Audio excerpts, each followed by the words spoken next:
Hey, everybody. Welcome to another episode of Crimes, Killers, Cults, and beer. Just one crazy Florida man, one crazy California man, and one crazy Texas woman. Woohoo! I don't think we're all drinking beer. I know I am. I'm drinking a beer just because of this show, man. Okay, he's got a beer. What you got? I don't have a beer tonight. I have a Waterloo sparkling water, which I know is so bad, but, well, not so bad, but boring. Well, you were out in the sun all day. I was, and we drank mimosas all morning, so I was afraid I was afraid I'd go to sleep on y'all if I started in on the beer now. It would be snoozing, Jessica. So you people are wondering what the hell is going on here, and I'll tell you. Paul is doing his National Guard thing, and Todd was going to come back on for another episode, but he is having an his internet was fried by lightning, and he's been waiting 4 days for Spectrum to come out and fix it. I already had Jessica lined up to fill in for Paul. So at the last minute, when Todd told me earlier today that he wasn't able to do it, I sent a message to Matthew Brockmeyer of the Mighty Murder Coaster, and he said, yeah, I'll come in. So, yeah, we've got 3 podcasts on this episode.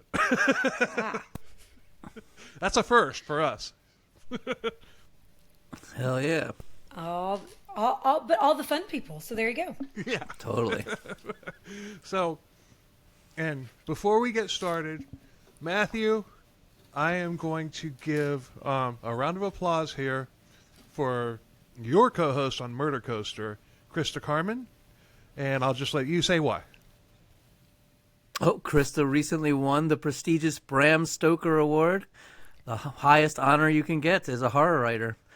So, Krista, good job. I'm so proud of you. It's amazing. Yeah, that's incredible. I'm proud of her. You know, she's I saw it coming. I'm not even surprised. I kept telling her, I'm like, you're going to win it. She got nominated for a short story last year, actually. But I was telling her she was going to win that one, too, and she did not. So, I don't know. Well, I mean, I would be more than happy to record the audio for her book, but I think if she wants audio, she's going to have you do it.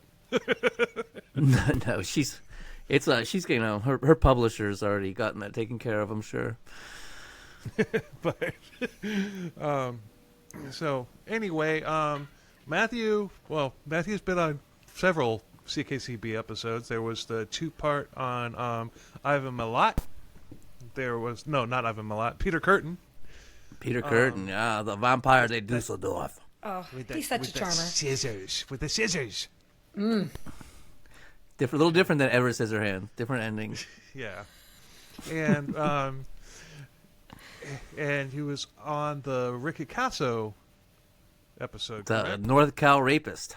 The North Cal racist. Racist. I did that. I did that in the episode too. I said racist instead of rapist. Yeah. They're both bad people. I was going to say, neither thing is good, so. Yeah. And Jessica from Texas True Crime was on our Bernie Teed episode. That's right. When I didn't have a co-host, and Matt was on the Peter Curtin episode when I didn't have a co-host too. So, both of these two amazing individuals helped keep CKCB afloat when I didn't have a co-host. That's what friends are for, and buddy. It was lots of fun to do. So. Oh yeah. So, anyway, tonight's episode, we're going to cover a Texas case because Texas True Crime, Jessica. Well, but you found it, so you did. get the credit for finding this one. But it's got to be Texas. Oh, and we did Wayne Adam Ford. I'm just remembering now. Oh, that's right. Yeah. They all run together after a while. Yeah, they all blend together. It kind of does. But I was just thinking, like, California Crime, and I'm like, oh, shit, we did fucking... Yeah, we did. And then you did your own Wayne Adam Ford episode which is awesome. Yeah. I think they Oh, were thank both you. great in their own unique ways. Mm-hmm. But I found a very lesser known Texas serial killer that there's not very many podcast episodes out there about. And the crazy thing about it is, this guy he's one of those people that's just like, why is he not more well known? Because he's one of the worst. He is, and then on top of it, he was one of those that it took a long time to get him caught, and then he confessed to more stuff afterwards. So why didn't he come out even maybe in the second go-round of confessions? But we're talking about Faryion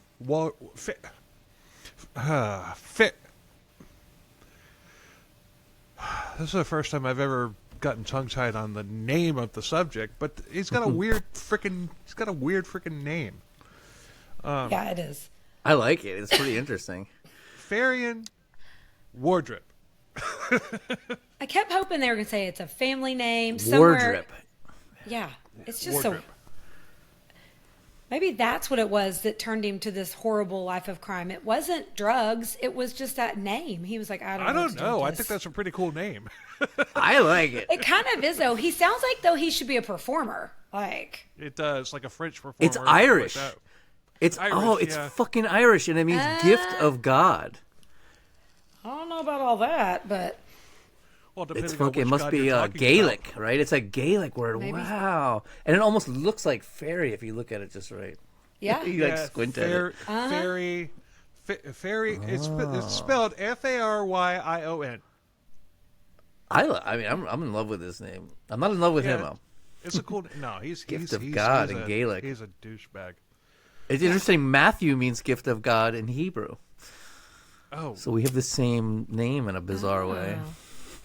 all right. You're giving me those vibes again, Matt.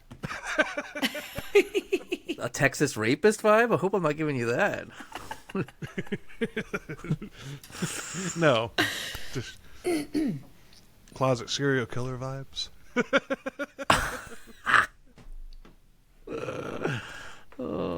I only run around and kill chickens at night.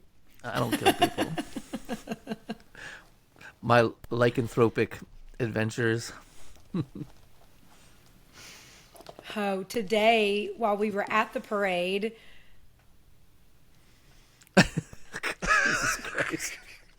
You're so goofy. Oh. That was a throwback to the. That was a throwback to the NorCal rapist episode.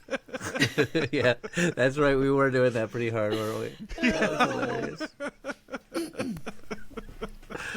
Oh, this is going to be fun. I'm in a great mood. We had some technical difficulties before we got started, but you know what? I'm ready to go now. there we go. Oh, let's get this party started, shall we? All right. Anyway, Faryion Edward Wardrip was born March 6, 1959 in Salem, Indiana to George and Diana Wardrip. He had two younger brothers, and he's a serial killer who raped and murdered 5 women, 4 in Wichita Falls, Texas, and 1 in Fort Worth. His spree began that we know of. Right. We just got to throw that in there because you never know with these people, especially these people that have very long periods of time between their last known murder and the time that they were arrested. Yes. Absolutely. But I do think that this guy. We'll get Think to there's some I other think this murders guy out there? Some cold cases? No, I think this guy only did the 5. I really do. Okay. And we'll get to that. But I always got to throw it in there that we know of. It's true. But I really do think that he only did the 5. But the spree began in 84 and ended in 86. And all of his victims were between 20 and 25 years old and weighed less than 120 pounds. And all of these women were Chinese, so he definitely had a type, and he was 6'6", like, and muscular. Wait, what'd you say? Said all of his. Did you say they were? Huh? All of his victims. All of his victims were what? Between 20 and 25 years old, and they weighed less than 120 pounds. Oh, okay. They were tiny. Yeah, they're all teeny little women. Right. And about 5 foot even, most of them. Yeah. The tallest one And he's was 6 foot 5'6". what? 6'6". He's like 2 Jesus inches taller Christ. than me. So he's like And like 280 they're a pounds. foot and a half shorter than him. Think about that. 18 inches shorter than him. Yeah, and probably half his weight, if not more. Oh, yeah, because he weighed about 280 pounds. I remember seeing that when I was reading about him. So I was like, okay, so So the he weighs Hulk, almost 3 times as much as them. Yeah, so the Hulk's coming after you. What do you do? You know? Right. Terrifying. But yeah, I mean, and Matt, they weren't Asian. That's what I thought you said. No, I said all of his victims were between 20 and 20. No, it's just. How that's did you I know? just- How did you read my fucking mind, though? Because we covered that in the NorCal rapist episode. Because his later victims. Oh, they were all all Asians, right? I'm so confused, man. I'm sucking some weird shit. Take another bong hit. All right. All right. The bong's downstairs, though. I got a pipe here. I'll hit that. That's what I mean. Cheers. But this was the worst crime spree in Wichita Falls history, and the case would actually go cold for 10 years, but the case was solved in one of the most unlikely of ways. Farron had a normal upbringing, nothing that could be deemed to be a trigger that would turn him into a monster. No abuse, no head injuries, nothing. That we know of. That we know of. Yeah, I mean, there's really not a lot about his childhood. But Sometimes I wonder, I'm like, how did they know that this guy bumped his head when he was little so well? Like, I don't know. You know what I mean?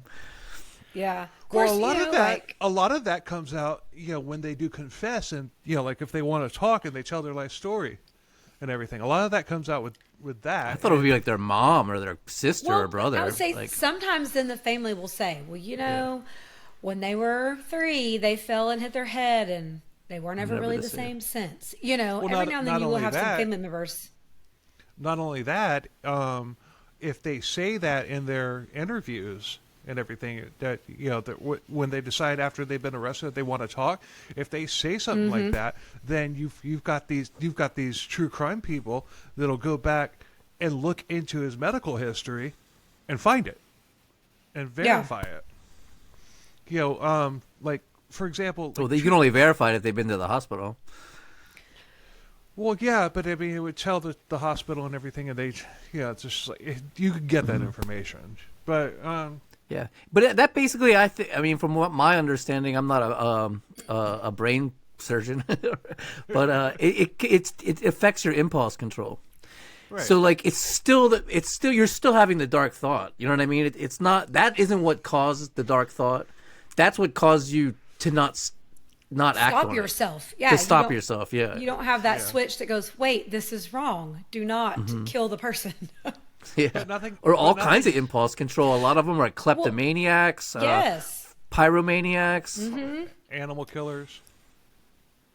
Peeping Toms, which sounds so nice, like a Tom and Jerry cartoon, but Oh, it's I actually know. a terrifying man looking in your window while he masturbates. I know. You know, Can you, I cannot imagine. Look, that is my biggest.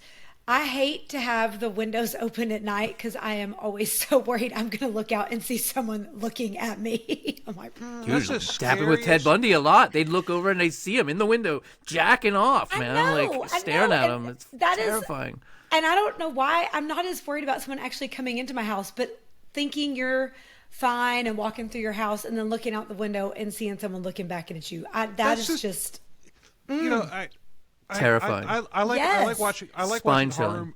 I like watching horror movies and everything, but Oh. and not a lot gets to me. But whenever they show a scene where there's a face in the window, it's just like ugh.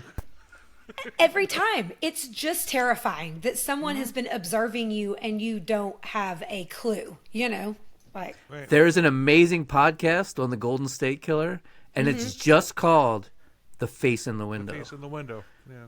And it's like the lady who made it, it's like New York Times writer and shit. It's like fucking really amazing, but that's it's also the just name a of a stereotype or a trope, that Yeah. face in the window, man. It's so scary. That's also. And The I name think of we an should author. change the name Peeping Tom because it sounds too nice. it does. It's like, oh, he's just peeking. Like, no, Yeah. he's the creeper. No. Ah. How about peeping? No peeping. That sounds too Nope. nice. Yeah. And add the masturbation into it. And you know what I mean? How about masturbating deviant psycho or something like that? There You you know what I How mean? about jerking John? Jerking John. Honey, I think we got another Jerking John. Get me the shotgun loaded up with buck salt. By the way, Faces in the Window, that's also the name of a very awesome Dio song. Nice. But gotta throw metal in here. Oh, his son is a fan of mine. Really? I Yeah. didn't even know he had a son. Well, I just, Fan of my writing. I mean, he is a Ronnie James Dio was one of the greatest singers of all time, and but that's about all I know about him. I don't really know much about his personal life or anything like that. But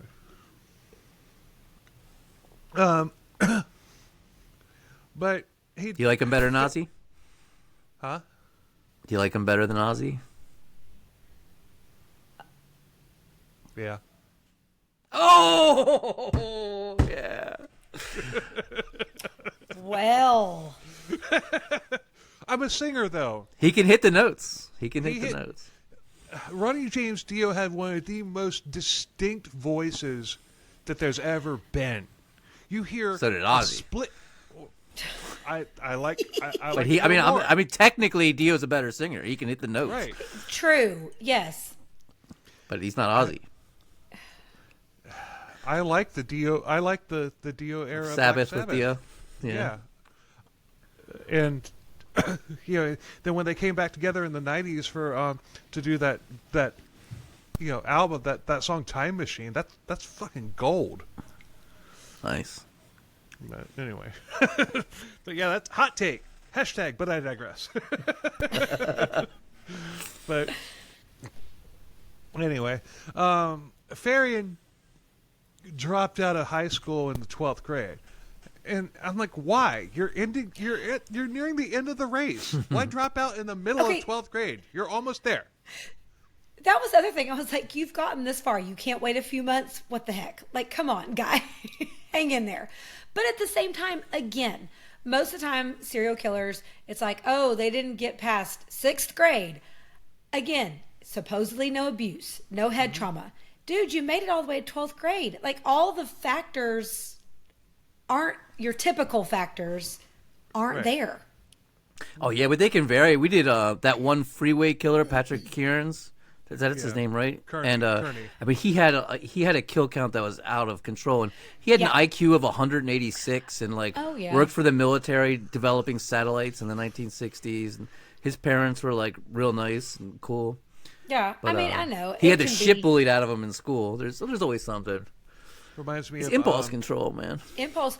Well, and there's been all those studies that if certain people's brains are just wired different and you're more predisposed to behavior that way. No one wants to hear that, but they Well, have yeah, done but- these studies. That And show. you could be like that with your brain wired differently, where you didn't have fear, you had weird impulse control, and you Right. could become a jet pilot or a Right. fireman and run into a burning building and save people. Yes, and so it Or all you just could think depends- about murdering women and raping their dead bodies. You know what I mean? yeah. Like, what the fuck, dude? Like, right. yeah. It just depends on which avenue it takes. Right, exactly. Some people end up using it for something really great, and then others are like, "Let me put this person in my freezer." Yeah. Yes. Some people become heart surgeons. Other people are like, let me put this corpse in my freezer. Yes. It should be a good T-shirt. they're both cutting into people. That's true. I know. That's what I'm saying. And they both have no qualms over it, no fear over it. I mean, imagine being able to do that, to open somebody up and look at their heart and shit. And one's doing it for good and one's doing it for evil. But I don't think I could do either one of them, you know? Like, no. Yeah. No. I mean, because to me, that's a surgeon, that job, like one little move and that's it. I can't, the stress of that, you know, just that. Yeah. Totally. Yuck. So, but Faryion joined the National Guard at 19 years old in 1978. And no, I didn't pick this case because Paul is on National Guard duty right now. Paul is Or is amazing... he? He's not in Texas right now, is he? No, he's in Florida. He's an amazing that's even National worse. Guardsman. He's asshole. I mean, I live in a place that's the most normal place in the world where nothing bad ever happens. California's nothing Really? weird has ever happened here. Yeah. No, nothing. No, Nah.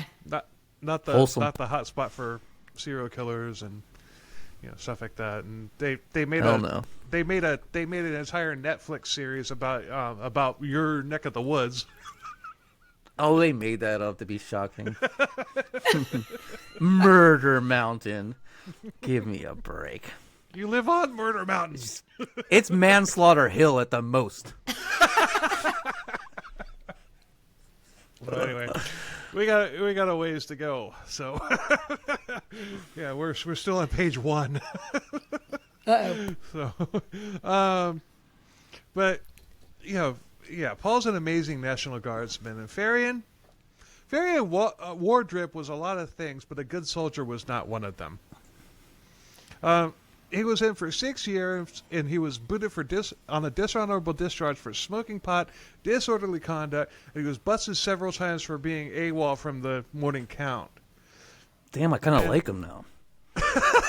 And this wasn't due to PTSD either. I mean, Faryion Wardrip never saw any war. Yeah, it was the 80s. 78. Yeah. Oh, 78. All right. Yeah, well, Vietnam but War was still, over by then. It Anyway. was over by then. But sources for this are Shattered, Season 2, Episode 1, Forensic Files, Season 18, Episode 4, and Wiki. Because surprisingly enough, there's a shitload of information about this guy on Wiki. It's like, as far as like a serial killer, I've never seen that much information about a serial killer on Wikipedia.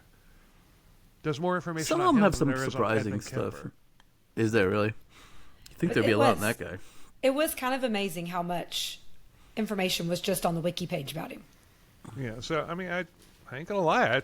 Wiki is a prominent source in this one because it's there. I always use Wikipedia as almost like a backup, a fact checker. Look through it, Yes. just flip I through it, just fact-checked make it. sure.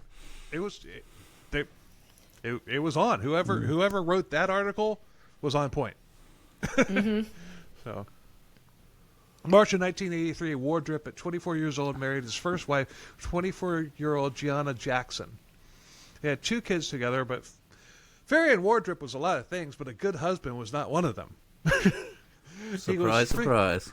He was frequently using drugs, constantly drunk, and he was abusive.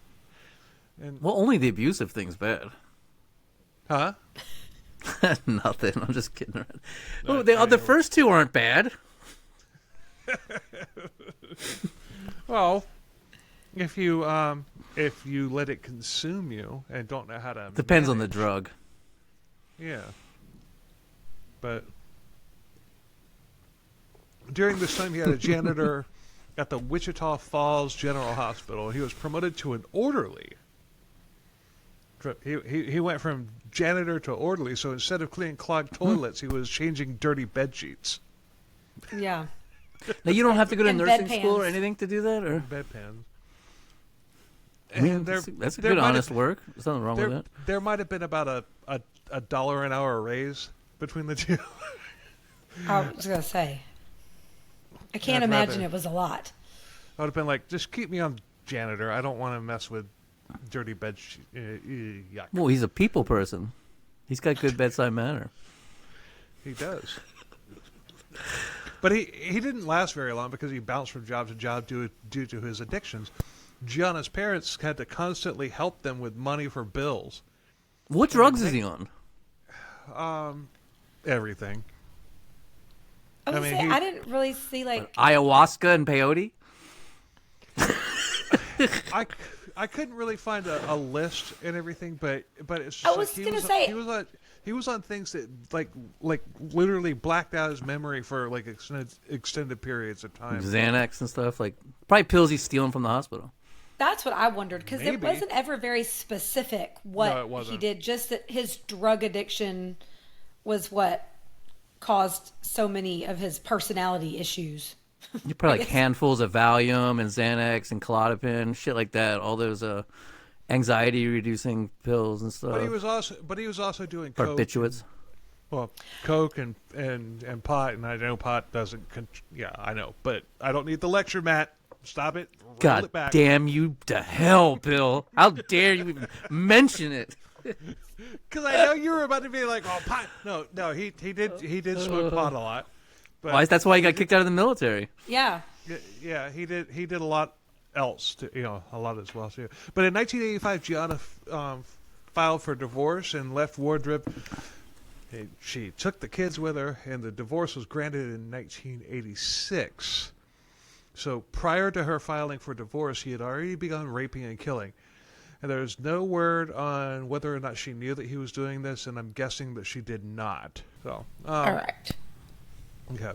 So prior to her filing the divorce, Faryion had already begun raping and killing, and there's no word on whether or not she knew that he was doing this, and I'm guessing that she did not. She's not. I Jerry would say Bruto's probably wife. not. Yeah. Yeah, she's. I'm gonna hope not. Yeah, she's not Jerry Bruto's. She got the hell out of there. So I was gonna say she wanted out. She left him, so I feel like she did not know. Has she spoken about why she left or what he was like? Was he pulling some crazy shit in the bedroom? I couldn't find anything about that. Nothing. She just that was the thing. Like Wayne Adam Ford's wife and his girlfriends, they all came and talked, and they're like, yeah, he seemed like this great guy. Everything was going good, and as soon as like we got into a formal commitment, he just turned into basically faded into obscurity. Okay. There's probably something there to scare her off. I mean, obviously it wasn't. Well, I know her parents he was just a basically douchebag. supported him. He couldn't even support her him. Her parents hated him. Well, I mean, I'm sure if nothing else. But they were still supporting because of the grandkids, Right. I mean, I'm sure if nothing else, they were just like, well, he's worthless. He can't even take care of his family. You know what I mean? How long were they married? Not long. They got married. Hold on, let me go back up. 83. The divorce was finalized in 86. Okay. They had 2 kids during that time. So. Okay. Now, we're getting into Moida. Cherry Sims. Murder, you say? No, I said a moiter. A moida, you say? Killing. Terry Sims was a 20-year-old EKG specialist at Bethania Hospital in Wichita Falls. And I kind of find it hard to... It's just weird to me that Wichita Falls has 2 hospitals at this time. It's a like bigger city now than it was back then, but back then it had to have been tiny. I don't know, but yeah, now I could see it, but it is a little surprising, but for back then, but still. Yeah. But she was attending Midwestern State University, and she wrapped up her shift one night at 11 p.m. on December 20th, 1984. And she and a coworker had went to a friend's house to exchange gifts, and later she was going to crash at another friend's house and help her study. But that friend, Lisa Boone, she hadn't been there for very long before she got a call to come back and work the night shift as well. Double shifts. Yeah. But Boone took Sims to her apartment, to Boone's apartment, and gave her a key. She just dropped her off and handed here's my apartment key. Just go in and I'll be back when I get off my shift. And then she went into work. Later that night, Terry heard some chucklehead making a commotion outside. She went out to investigate. Never go out to investigate. Mm-mm. But as soon as Faryion Wardrip saw her, he charged at her, and she ran back into the apartment and locked the door. But Wardrip broke the door down, and she was no match for him. Wardrip was 6'6", 220. No, not 280, but 220. Okay, 220. They're in an but apartment still. complex? This is what gets me. How did no one hear all this? And he was making enough. What the fuck was he doing out there? Does anybody to elicit her response? He was blitzed on drugs, and he was just out there going, hey! And he may have been stalking her. He's in a psychotic state. Yeah. That's how it sounds. He may have been stalking her, but this one I'm not sure. Others he did stalk. This one I'm not sure. I think that he was just blitzed out of his mind because he did get arrested for drunk and disorderly, on multiple occasions. Did he? Yes. So Let's say alcohol is probably a huge thing. Could be. Some people can't handle their alcohol. I mean, dude, alcohol is usually that's what you get, like a monster like that. Yeah. And he just charges her and breaks down the door. Fucking hell. I just still, though, can't imagine how no one else heard. It's an apartment complex. No one else heard anything. Right. No one thought, why is there someone breaking down a door? That's crazy. And that's not a bad neighborhood, right? That's a fairly... No. I mean, Wichita Falls, I'm sure it had its bad neighborhoods and everything. And usually, a lot of times hospitals are situated, pretty close to bad neighborhoods, but especially in small towns. But the thing is, I don't know. I don't know why nobody heard anything. Yeah. I don't know. Really, That just struck me as odd that the friend showed back up and had to go into the apartment. You know what I mean? Like nobody heard anything. There was no reports or anything. Yeah. Yeah, and this isn't a big city to where people keep quiet when they hear things. Yeah. Well, and it's Texas. We have guns. I'm surprised no one came out with a shotgun and was like, "What are you doing?" Right.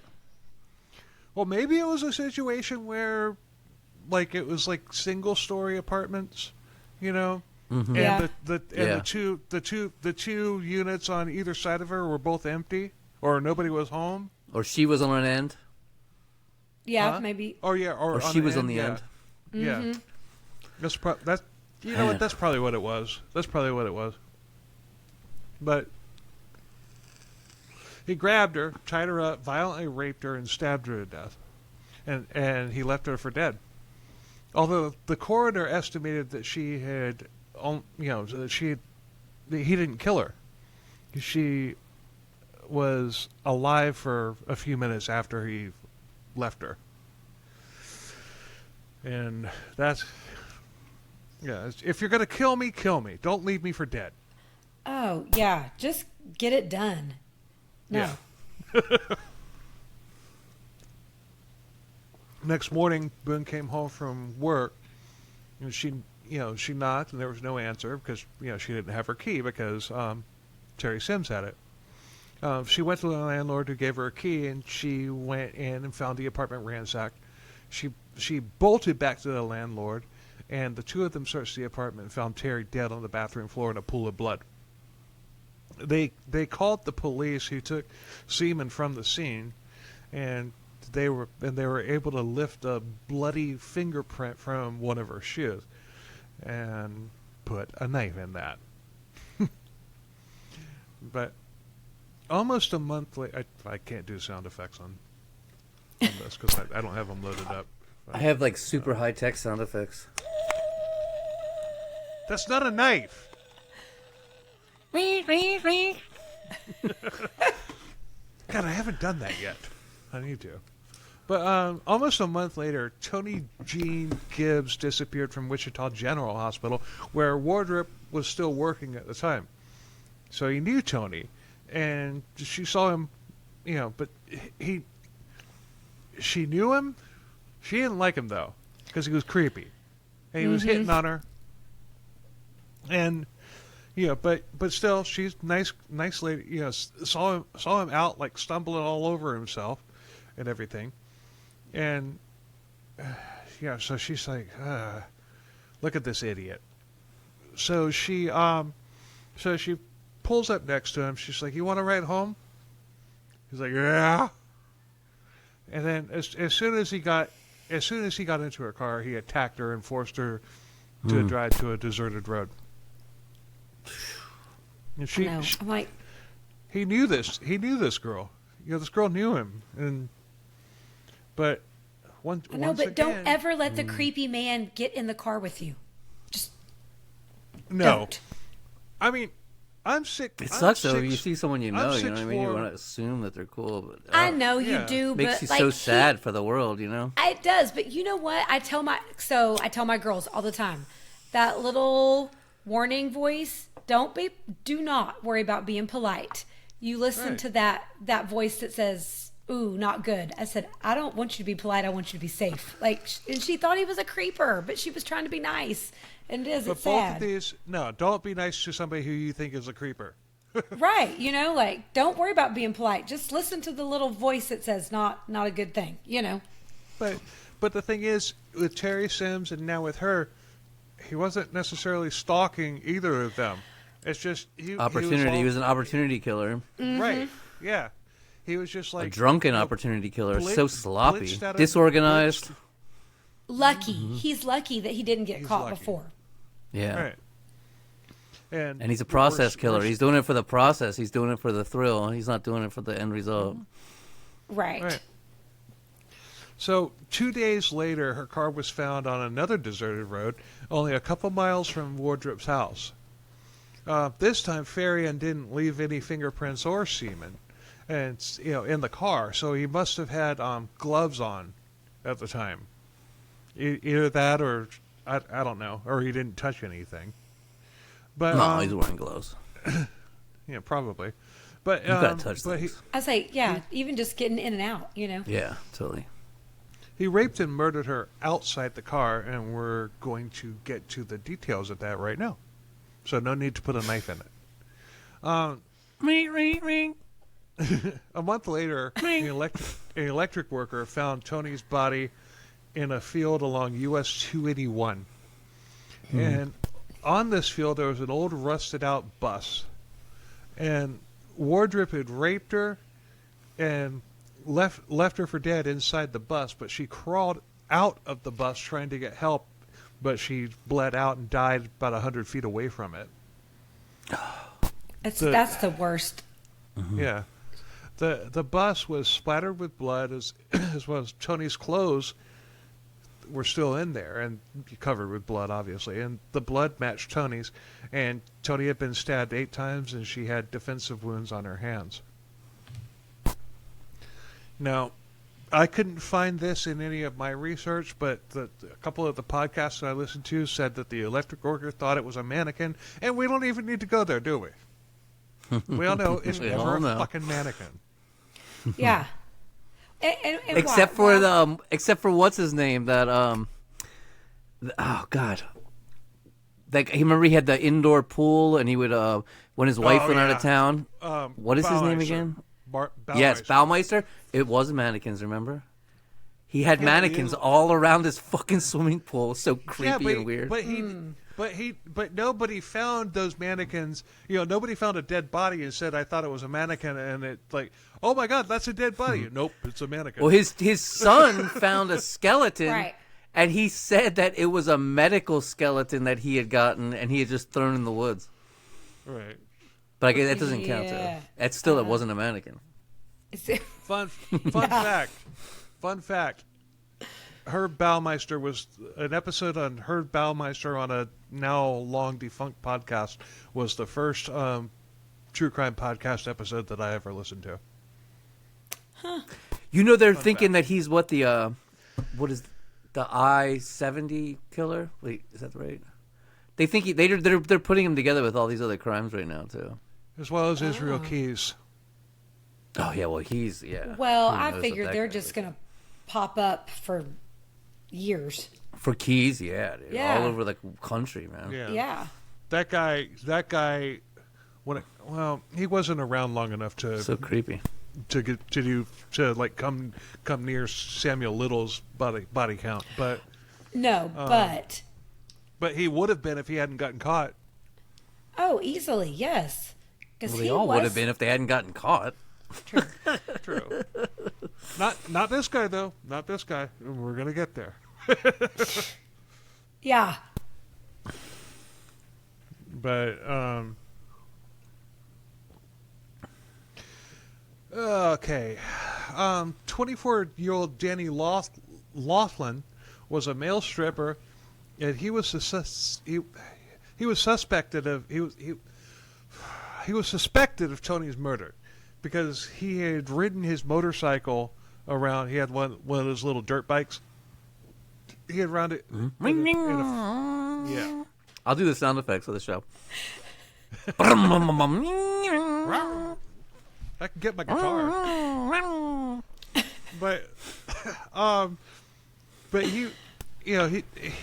he was riding his motorcycle in that field where she was found, but he had met Tony at a bar a few weeks prior before she was murdered, and when they brought him in for questioning because he had been seen riding his bike in this same thing, the same field, he failed a polygraph test and he was acting suspicious. He was making comments that placed him at the scene of the crime. Polygraph tests are a bunch of bullshit, dude. They are, but he didn't do himself any favors because he was just like, yeah, I was there. He failed his polygraph test, and oh god, I know his name. The first kid that was at the Manson, at the La Bianca house. I mean, at the Tate house. I'm so sorry. In the pool room, and I know his name. But anyway, he was like there in another building as the murders happened, and they originally suspected him, and he failed a polygraph test. Right. Well, failing a polygraph and test. Pee Wee Gaskins could pass or fail. He could on whim. I mean, that's just really how little conscience you have because you don't react. You're just like, whatever. I mean, And really? Gary Ridgway passed on. Yes. Mm-hmm. A lot of them passed on. It is, and you're absolutely right, Jessica. It's like your conscience. It's like you don't give a fuck. If you're a sociopath, why would you? Right. Why would it bother you to lie? Right. You're. That's how you get through the world anyway, is pretending to be a normal person. So you're just gonna put on another face and just everything will just be nice and even. Yeah. Absolutely, so true. So, I can't tell my wife I didn't do the dishes. I'll fucking like start blushing and like sweating. Okay. Now this was weird to me because they could do like DNA testing at that time was in its infancy. They could if they had a good enough sample, they could compare it to another good enough sample. But right. At the time, because they were testing for it then. Although in this case with Danny Laughlin, it was inconclusive. But Laughlin was charged, and the prosecutors went ahead with the case with only circumstantial evidence. The jury was deadlocked, and they declared a mistrial, and he was released. Only one of the 12 jurors thought that he was guilty, and the case was not retried. I'm gonna put out a little theory here. All right, the male stripper on the dirt bike is never guilty. You're right. It's just too obvious. Like, come on. Yeah, he's cool. He's just like. Well, say he was just having a good time riding his dirt bike. He was not out trying to hurt anybody. Yeah, the male stripper. If he's a lover, not a fighter.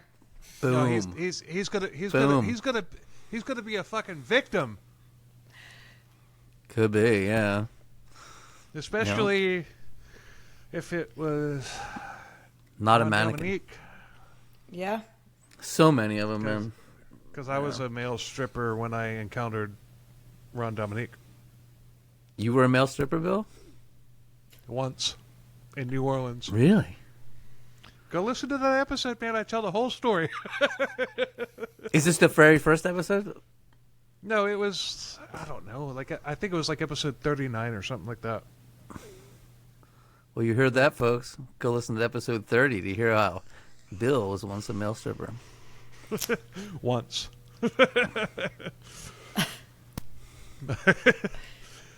Neither one of What you else have have you listened to done, that Bill? episode? Surprise. I have not listened to that one. No, I've listened to so many, but not that one. Now I've got to go. Ron Dominique. Oh, that episode? You think this episode's been cursed with all the technical difficulties we had? That one? It took us like over. Mark from Mental Illness Theater was a guest on that one, and it took us over 6 hours to get through that episode because anything Jesus that Christ. could go wrong did. Oh my gosh.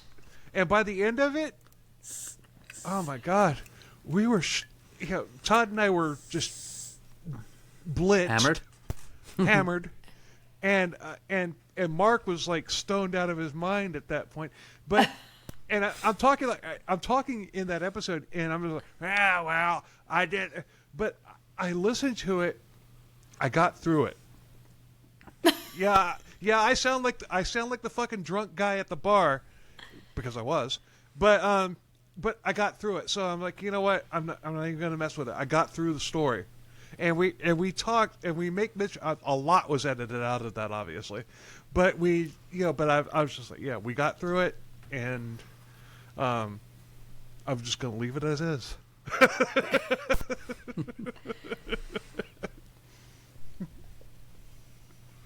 Ron Dominique episode. I think it's 39. But 2 months after We're a sober killing Tony- episode. We're a sober show. Yeah. Ooh. You might be. Maybe. You got pretty blitzed on our on Peter Curtin and Wayne Adam. No, I get Ford. fucked up on your shit. Yeah, but like I stay sober on my own. That's what I'm saying. Yeah. I've been on some podcasts. My friends' horror movies and shit. They're an awesome podcast. They're really funny, but man, they really encourage you to get fucking wasted. It's like dangerous. I've been on there with there's like a whole bunch of people, and some of them, people are like passing out and shit. Oh man. That kind of makes it hard to finish the episode though when you're passed out. Yeah. My old radio show, the Will and Thunder show. Thunder on one episode like literally passed out and started snoring on the episode. I kid you not. That's good radio there. It was. But it's gone. It's lost. I don't have it. God damn it. I've been thinking about like taking one of those old episodes and releasing it as bonus because I make reference to the old radio show all the time. Well, not all the time, but from time to time. But I can't. The audio quality on it is so horrible. Yeah. But anyway, 2 months after killing Tony Gibbs, Wardrip went to Fort Worth, Texas. He was looking for a new job, a new start on life. Fort Worth is about 100 miles from Wichita Falls. There, he met Deborah Sue Taylor at a bar. And Deborah had been at a barbecue with her husband, Ken, but she decided that she wasn't done yet. Ken went to bed because he had to be up for work in the morning. But Deborah went to the bar alone, and this couple had 2 kids. Wardrip asked her to dance. Maybe it's just 1 kid. I'm not sure. I thought it said 2 kids, but She was married with children. Yeah. The number. There's only 1 kid that comes up later in the episode. Wardrip asked her to dance, and she accepted.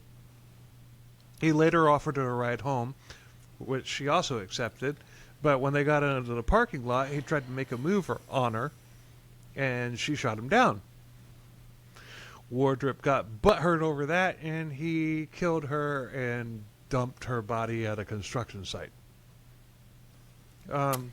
Deborah's husband, Ken, reported Deborah missing the next day after calling all of their friends and family, even the hospitals and even the jail. Tragically, this mirrors the Vicky Regularly murder by BTK.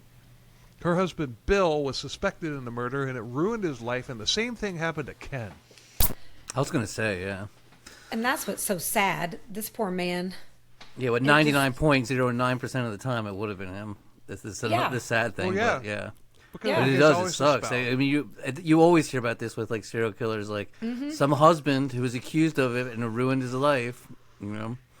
Yeah. And then you go on Reddit and there's still people going, well, maybe he did do it. Maybe. Oh, I know. You're right. He didn't. Y'all leave this poor man alone. Yes. Yeah, Ken did not do it. But anyway, we put a knife in that. Right. 5 days later, March 29th, 1985, Deborah's body was found. It's always the spouse. When her body was found, he was summoned to the police department for questioning. He was taken to the medical examiner to a glass window with a window covering it. They whipped the curtain open, and there on the table was his wife, although she was so badly decomposed he didn't even recognize her. And he actually denied that was Deborah. Yeah, he said that was the most horrible thing that he had ever seen in his life, and that, and he actually said that 5 days in the Texas sun, nobody's pretty. No. I mean, that's the thing. That's awful. It's just awful. That poor man. Oh, I focused on this guy a lot in this episode because it's just like... I don't know. I kind of still think he's guilty.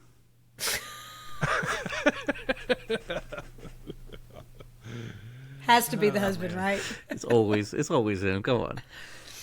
They said, well, maybe this will help you, and they showed him her wedding rings and necklace. Oh. Ken lost brutal. it right. Yeah, Ken lost it right then and there, but the police weren't convinced. He said that image of Deborah in that condition was seared into his mind and has never gone away. He passed 3 polygraph tests, but he was still a suspect. They wanted him to remove his shirt so they could search his Gary body Ridgway for- passed a lie detector test, and they were like, "You're free to go, buddy. But hold on. Check this out. You must be innocent." Please go murder this some is- more people. Yeah. This is Texas, though. They wanted him to remove his shirt. Texas? Why didn't they electrocute him right away? But they wanted him to remove his shirt so that they could search his body for scratches because Deborah had apparently put up a fight. She had skin tissues under her fingernails, and of course there was nothing. Ken had no criminal charges, no incidents of violence, not even a traffic ticket. He was squeaky clean, but that didn't matter. As far as the police was concerned, Ken was the guy. No, if she had all that skin under her fingernails and stuff, and he doesn't have a scratch on him, to me Yeah. that's know. big right there. That's huge. Yeah. Members of both his and Deborah's families turned against him. Ken even lost his job. They gave him a bullshit excuse of him not calling in every single day that he was out when he took times off for his wife's murder. He had been at that job for 10 years, and he was a top employee. His former boss even torpedoed him when he was trying to get a new job. Like when an employer would call for a reference, he would tell him that Ken had killed his wife. Jesus Christ. That's awful.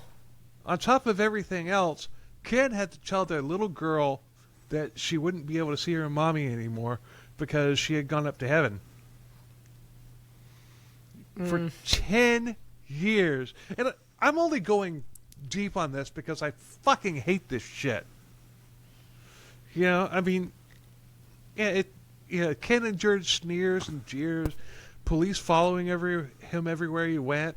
This is the worst. If everything else, this is the worst. Ken had a best friend, ride or die guy in high school, but said friend had moved away. All of a sudden, that friend shows up at his place trying to get, and just starts talking to him. What happened? What did you do? You never trust a writer. He was wearing a fucking wire. Yeah. If you're into true crime and you're a writer, they're awful. They're the worst people ever. The police got to him, tracked him down to wherever the fuck he lived, and then they're like, "Hey, would you wear?" Well, did he confess to him? No, because he didn't do it. Didn't do it. Well, that's good. Imagine if he had confessed. Well, in some weird like. Then there would be a one-off true crime episode with a. Well, I told you I think he did it. So. Poor Ken. Oh, poor guy. That's awful, man. Yeah. But I guess Wardrip. But then again, this is the one guy that didn't do it. You know what I mean? Let's face it. All the rest of them did. I mean, yes. I mean, 99.9% of the time, it's the spouse. And then this poor man really did love his wife and did nothing, and he's just crucified. Yeah. The way of the world, man. It's crazy. I have more commentary on that later in the episode. But I guess Wardrip didn't find a job in Fort Worth because later that year in 1985, on September 20th, he was in Wichita Falls and he abducted 21-year-old Ellen Blau, who was a student at Midwestern State University. She worked nights as a waitress, and Wardrip had grabbed her as she was leaving her job. He forced her to drive to a deserted road where he raped her, and after some time, he broke her neck. And he dumped her body, then drove her car and abandoned it, and her blood was found in the vehicle. Her body was found... the neck breaking, man. How exactly do you do that? I remember one of Wayne Adams Ford's victims had their back broke, and you're just like, the fuck did you do to them, man? Like, yeah. Was he jumping up and down on them, you think? Or I don't know, but he's so much bigger than all of his victims. I guess he could just grab. He could do it with his hands? That's what I wonder. I don't know. Maybe. I don't know how easy that would. The movies, you see it all the time. They do all kinds of stupid shit right. in movies. But I don't know. Well, that's what I say. But I don't know in real life how simple that really is. But I do. I heard that is simple. I heard you can do that. So, I mean, he is, and he's so much bigger than these women. Maybe it is. I heard you take the head and you put it like that, and you crank it like that. I mean, I don't, I mean,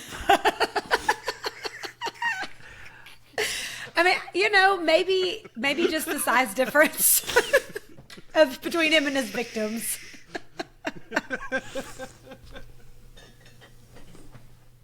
You broke my heart. I broke her back, so. Oh, that's not funny. I'm sorry. I apologize. I was going for a Godfather reference. That is some fucked up shit. Just when I thought I was out, they pulled me back. In. Oh, man. Godfather Her Part body 3. The weakest of the three Godfathers, but still a very good movie. Yeah. Yeah. It would have been better with Winona Ryder. I don't know. Having his daughter in there. I love her. She's a great director and all, but... Yeah, but his daughter was not the best actress. But she's not a very good actress. Talented in her own right, but yeah. She's never put herself in her own movies, has she? She wasn't playing Priscilla Presley. True. But anyway, but I digress. Her body was found by a road worker 3 weeks later. She was at advanced decomp and had to be identified through dental records, and it's not 100% known if she was raped, but her pants have been pulled down. No semen was found, but that doesn't mean anything. Later on, when Wardrip had been caught, one of Ellen's co-workers said that she had lived in the same apartment complex as Wardrip and that he had always given her the creeps. That seems to be his descriptor for anyone who comes into contact with him. Yeah. Yeah, And you know you're bad then, because like most serial killers are always like, I thought he was the nicest guy. I never saw it coming. He was seemed such so an normal. unassuming young man. Yeah. Yeah. Yeah, he had a smile that lit up the room.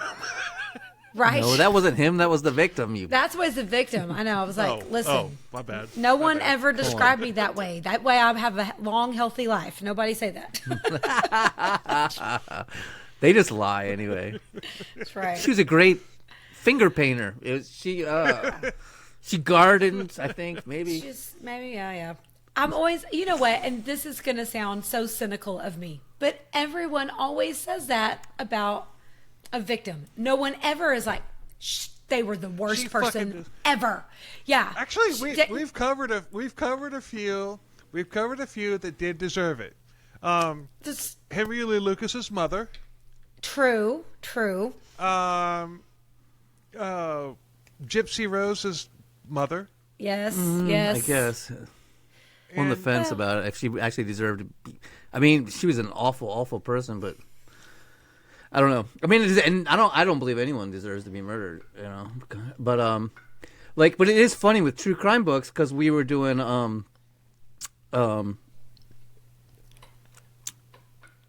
Ing and Leonard Lake, and they killed their neighbor, and in the book says like, oh, the neighbor was a guy, and they're like, and they literally said that, like, he has such a wonderful smile and such a great laugh, and then like literally like a paragraph later, they're like, he was a violent crystal methamphetamine addict and was like wanted by all these people, and you're like, dude, you know, when they first introduce him, they gotta be like, he had a wonderful smile, right? That's what I mean. Like no one ever says they were a rotten individual. Like no one ever says that, and not that you deserve to be murdered. I agree. That's just the thing. That's just the thing. 9 times out of 10, pieces of shit don't get killed. Well, I guess because they're too awful. Also, no one wants to mess with them either. So, or they would have said, "You can't get in my car. I'm not giving you a ride," because they're assholes anyway. So there you go. Victims deserve to be heard. Their voices, they need to be talked about. They need to be told. But can I say something that's not going to go over well with the politically correct? Come on, the killer's what you want to hear about. It's like fascinating. You know what I mean? The psychology, the upbringing. What made them like this? How did they get like this? Right. I want to hear about. I mean, the victim's important. Don't get me wrong, but like, no. Tell me about the fucking killer, dude. You know what I mean? I agree with you because. But there's nothing about that in this case. That's what's weird, yeah, because I was like, I'm going to read up on this so I have some, I know what's going on, but that's it. There's none of those things that make you go, what made him tick? Because I agree with you. Yes, victims Jessica, should be heard. You're there in Texas. You need to get some on-the-ground reporting. You should write a book on this. I guess I should get myself up to Wichita Falls. Yeah, start doing interviews. Start talking. Yeah. Like the late 80s and early 90s. Wasn't that long ago. Not terribly, no. But I agree with you, though. I do. I want to know what makes people like that tick. What is it that switches that you go, this is okay for me. This is the path I want to take. I would like to rape and murder people and put them in my freezer or save a body part for a souvenir. Like, what happened to you? What made that happen? They're fucking freaks, man. It's a freak show. But the thing about it, Matt, this is the second in a row because there's no background information on the North. I think there's more on him than there was on that guy. There was like nothing on that guy. And actually, I think I Googled it real quick, and it does seem that there is a couple books written on this guy. On Farrakhan? Mm-hmm. Yeah. Really? Looked like there's 2. Holy crap. Yeah. I looked for books on him. When I found him, I looked for a book. Go to the very end of the Wikipedia page, dog. And it's where it says other media. I was surprised, though, at how many, true crime documentaries were on him, though, considering that he's not really heard of. I used two. Yeah. Well, I heard you when you mentioned him, but that surprised me when I saw those because I thought, well, wow, he's even been on Investigation Discovery and, I didn't use that one. I didn't find that one. But, well, there's just, I was surprised that there were several, Yeah. I was surprised to find 2. Yeah. But May 6, in 1986, Wardrip killed another woman that he knew, 21-year-old Tina Kimbrough. She was a waitress at a bar, and he had struck up a friendship with her. And she knew about his drug problems, and she was being nice to him. So to repay her kindness, he went to her apartment, knocked on the door, and when she let him in, he suffocated her with a pillow on her sofa. And so this is so strange. So he kills women he doesn't know. He kills women he does know. It's pretty much opportunities. He stabbed them, right? Didn't he stab the one? Yeah, several. He's strangling. Yeah. He's suffocating another. He's all over the place. He's and he doesn't out of always his rape mind. them either. You know, what that's drugs is he on? I know. That's. I mean, because like he's not obviously not on heroin. But This you is wanna like know you don't what? have enough energy. Is he smoking crack and drinking whiskey or something like that? I feel like for him, it's more the alcohol. It seems like I he's think you're always right. at bars. It seems like there's, you know, I'm wondering if he's just one of these Blackout drunk, dude. Yes, Yeah, and just totally. you know, everyone's met that mean drunk that's out of control, and he's just to the next level. You know. Yeah. I think you're absolutely right. Yeah. As Vodka, I bet, is the culprit here. Maybe. As both of you look at me. Yeah, but beer doesn't do that usually. Like, you know what I mean? No, Beer's. No, it's usually. I mean, it like can hard liquor. to some people, but yeah. Yeah. But he would later say that he had done it because she reminded him of his ex-wife, and lots of serial killers say this. Yeah, they do. Yes. He said that he just went off the bat, screaming at her, telling her that he hated her, and all of his problems were her fault. He's like addressing his ex-wife. Well, it's a fantasy. He's taking the fantasy of killing his wife and making it real.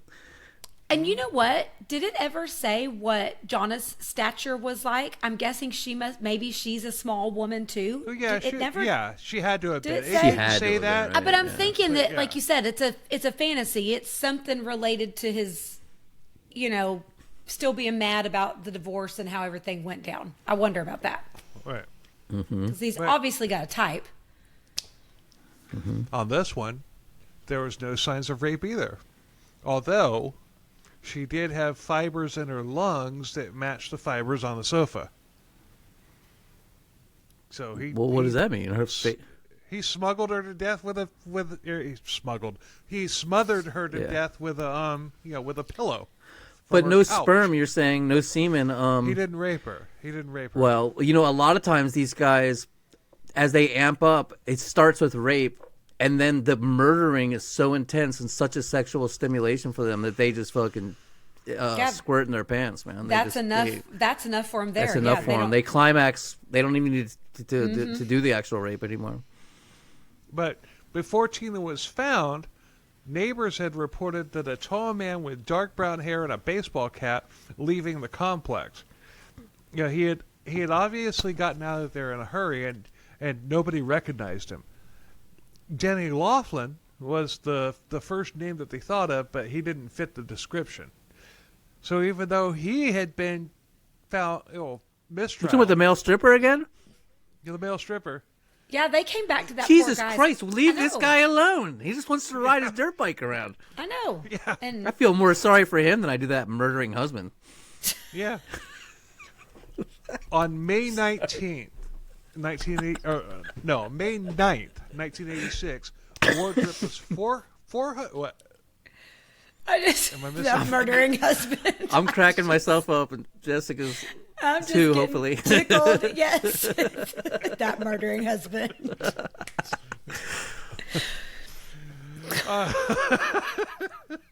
On May 9th, 1986, Wardrip was 400 miles away from Wichita Falls in Galveston. And Why do killers want to go to Galveston? Robert Durst fled to Galveston. What is up Right. with this? It's a nice little town on the coast. I don't. Dude, he was here at Humboldt too. You know about that, right? Yes. Yeah. she just did like a 3-parter on Dirt. Oh, that's right. That's right. I know that. Yeah. And you know, like one of those poor girls that was in your area, he shipped her in a box. Like What? No. he got a furniture box and they never could find her, but he requested a furniture box and then shipped it out the next day after she went missing. And they haven't found it, but they're convinced that he murdered her and then shipped her off in the furniture crate. Yeah. I got to listen to your episodes. I'm going to go do that. So he's you talk about a scary man. Oof. Yeah, Texas. See, I don't know that crime, much about him. Yeah. Texas True Crime is one of the podcasts that I listen to every single week when a new She's episode good. comes out. Thank you. And the stuff's tight. It's a very nicely well recorded and everything. Yeah, Texas True Crime. Thanks. Definitely listen to it. Great Thanks, show. y'all. I listen to y'all every week too. Y'all are some of my favorites. So look at us with our mutual admiration society going on right here. On May 9th, 1986, Wardrip was 400 miles away from Wichita Falls in Galveston, and he called the police saying that he had information about Tina's murder. Did I say that right? Yeah, I did. Yeah. He killed 2 Tinas. Okay. I was like, what? His first and his last were Tinas. Bookends. I was going to say bookends. They were what? Yeah, bookends. I know, but why? His His first first and his last. were Tinas. They had the same name? Well, Tina. That's The interesting. first name. Oh, Tina. Huh. It's like Twin Peaks. Oh, So, don't even get me started on Twin Peaks. Oh, yeah? I love some Twin Peaks. Oh, I'll get you started on it. Watch out. The Just the restaurant? other day, I was like, not that, but whatevs. Mares eat You oats know. and goats eat oats and little lambs eat ivy. Yeah. I've actually never been to a Twin Peaks restaurant. I haven't either. Been to a Hooters, but not a I was about to Twin say you took the horse. You beat me to it. They're all over I've never the even place. been to a They're all over. Bullshit. They're all over the place in Florida. I've never been to a Hooters. Dude, really? I've no, I just never happened to. I've been in plenty of strip clubs. I'll be honest with you. There, I just never been to a goddamn Hooters. Hooters wings aren't that good. I don't think they have them in California. Really, I don't. No, it's not a nationwide thing. I think it is, but I don't see them around. I've been up and down California a shit ton of time, and I cannot remember ever even seeing one, unless they were just passing by and I wasn't noticing. I know there's none around, like in this part of California. Well, I don't know. I'm We're about just- 50 miles. I'm about 50. There's no miles way of away knowing from either. I'm about 50 miles away from the original Hooters restaurant, Clearwater, Florida. Oh. Yeah, it sounds like a well. Florida thing. We have plenty in Texas. But yeah. Okay, I'm just gonna start that paragraph over. Oh, there's again one in for the San third Marcos, time. not very far away, south Yeah. of San Francisco. There's one about 500 miles away from me. A 500 Road trip. Just head on over there. So, on May 9th, 1986, Wardrip was 400 miles away from Wichita Falls in Galveston. And he called the police saying that he had information about Tina's murder. And he also, he was also threatening to kill himself. And the police responded, and Wardrip confessed to Tina's murder, which strikes me as freaking odd, because he didn't That's have any what's so weird remorse. to me. Yeah. I mean, he had no remorse for anybody else. Right. Why did he call in? I don't understand. Was he in the middle of a psychotic break? He was trying to kill Yes. himself? I don't think he was. And trying they to weren't kill on to him? himself. They had absolutely no clue that it was him? Hold on. He wasn't a suspect or anything? Let me tell the story. I'm just trying to understand what the hell's happening here. You're not going to right now. Let me tell the story. But It's a hard nut to swallow. Ew.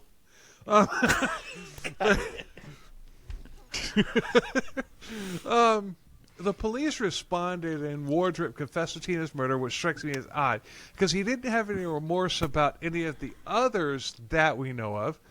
So, I'm sorry, did he know also, her? yeah, he did. Okay. But also he had, nobody knows about that he was the one that killed the others, or whatever. Right. But what I think is maybe he killed Tina for looking like his wife, and by extension, he felt bad. Like maybe he had some feelings lingering for her, and maybe he left a fuck ton of clues and was freaking out that he was going to get caught. Is that a possibility? No. But those lingering feelings surfaced after he killed this woman, Tina, who, because she reminded him of here. But they all did. They were all the same exact victim type. No, but this one looked like her. This one, But I thought they all looked alike. Well, they all have the same build. But I think this one. I think Tina looked like her. Like, actually did look like her. Like, most closely resembled her. Right. Yeah. I mean, I don't know. This is crazy. He's to put it technically, off his fucking rocker. He's doing this stuff, like, you know what I mean, like a madman. I mean, one of the first ones, he just literally breaks down the door, he's in a psychotic state. Yeah, he's unhinged. He just bounces all around, and there's no organization. He just Yeah. Just total opportunity. People he knows, people he doesn't know. Yeah. Police think that he confessed because he knew that he had been seen leaving the apartment. But when they initially took the call, they thought that it had been an accident. Because Sheena had a 2-story apartment, and it looked like she had fallen from the railing on the top floor. Jesus Christ. But it didn't take too long for them to find out that she had been suffocated. You always hear this. They're like, it was an accident. No, that's what they thought initially when they walked in and found the scene. That's what they thought. But Tina was a miracle baby. Her parents weren't supposed to be able to have kids. Tina's father, Robert, got to sit face to face with Wardrip, and he was expecting Charles Manson to come through the door, but Wardrip was clean, well-groomed, soft-spoken, and polite, and he apologized face to face to him for killing Tina. Robert told Wardrip that this is when he's sober, right? He's been in... he's been in jail. He's in prison. Hold on. This is crazy. He hated him for robbing him of the opportunity to become a grandfather. Wardrip then... Pay attention. Wardrip then told Robert how it happened. And what he was saying was actually the details of how Terry Sims had been killed. Robert then said, no, you suffocated her with a pillow for 7.5 minutes. Wardrip was confused. And they just chalked it up to the drugs, and they never really looked into it any further. He's got schizophrenia. He's giving details. He's giving details on a fucking on the wrong murder, another murder that he had committed, and they didn't he's got serious mental problems, mental issues. Well, and he's so messed up. Every time he kills somebody, he can't keep it straight. They're just right. layered on top of each other. I call that my 20s. But this is a first. This is a first in my research into serial killers. Yeah, and no one picked up on it. Nobody picked up on it. But you know what? I wanted to do a Dick Darwin on this, but the more I got into it, the cops redeemed themselves, and we'll get to that. So I couldn't after completing because at this point they don't know that they have a serial killer on their hands. Right. They think that there's this guy who's a one-off, that he killed this girl and then had a freak out and he confessed, which makes it look like it, honestly. I mean, to play the devil's advocate for the police a second, if a guy calls and is like, I freaked out and killed this girl, you're like, well, if he's that guilt-ridden, it's probably his first one. It must be his first one. He must not have killed somebody. You're not going to assume there's 4 other fucking bodies somewhere. Right, yeah. Right. But Wardrip pled guilty, and he was sentenced to 35 years in prison. Thanks for listening, everybody. Thanks to Jessica and Matt for joining us on this episode. We'll see you next week. You know how many listeners you just lost trying to be funny? No. You're like, okay, deep, deep, deep, deep, deep, deep, deep. We're not going anywhere, people. No. He's just kidding around. Yeah. Because, wait, there's more. Bum, bum, bum. Second act. Act 2. Wardrip was that's such a weird What a name, dude. I love his weird name, Wardrip. Wardrip. That's creepy. It's kind of, it sounds like sexual assault during a fucking, like, yeah, it does. some kind of takeover of a country. His last name says that he's a sex fiend. Well, I mean, let's not, now I'm feeling better. Somebody named Wardrip listening to this. I'm sorry. It's a beautiful name. As long as it's not Faryion. You try to be funny and you just fuck things up. That's why we never laugh on my podcast. Well, this is CKCB. We make fun of the bad guys. But Wardrip was paroled in December of 1996. He said, And so that wasn't what it was it still the 80s when he got popped, or was it the 90s yet? Was it 89? It was in the 80s. It was in the 80s when he 88? got popped. So 6 years later, 7 years later. He was paroled in 1996. He said that while in prison, he got off drugs, and 8 years. His demons went away. He found God. 8 years in prison for murdering a woman. That sounds about fair. He got his high school diploma. I mean, shit, dude. 8 years. It's almost like, why not? He was paroled. He was sentenced to 35 years, but he was paroled. 35 years for killing a woman. Yeah. Yeah. How about like life imprisonment? How about like they should probably not get let out again? Maybe you think? Maybe possibly. I don't know. Yeah. And this is Texas. Why they're not going to just kill him? I mean, I'm not even into that, but like, I mean, that's maybe a possibility there. He kind of killed somebody. we did name our electric chair Old Sparky. I mean, hello. So yeah. That's a cliche. So did Florida. No, Florida did it first. Yeah. Whatever. We've murdered more criminals than any other state in the nation. So there you go. Yeah, Yay! but we called it Old Sparky. Congratulations. I know, We called it Old That's- Sparky. That's something to brag about, right? Yeah. But I was gonna say. This is fun, all right? Are we having fun or what?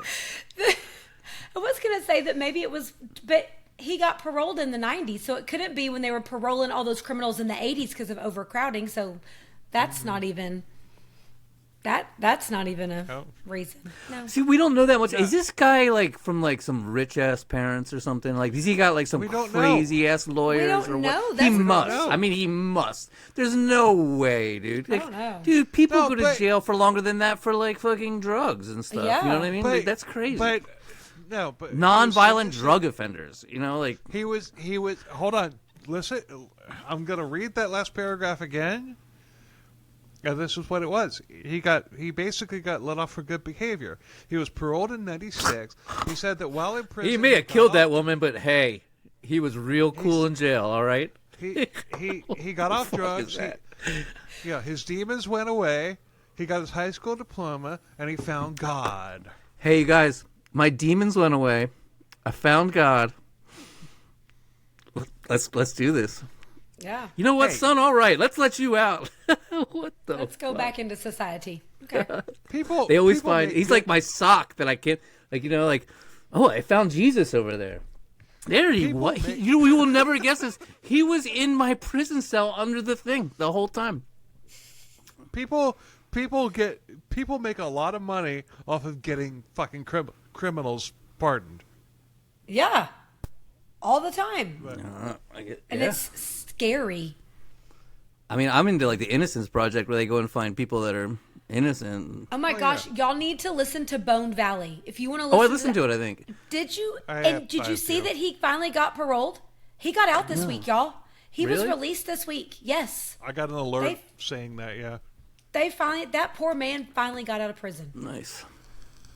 you need to do an update on that episode on your podcast, but be careful because somebody might call you unoriginal.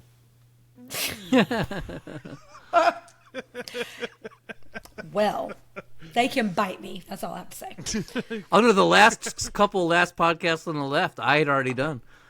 So I'm just going to say Marcus Parks, totally unoriginal. He's copying me, obviously. They're obviously fucking copying me. Yeah. By the way, that's not real.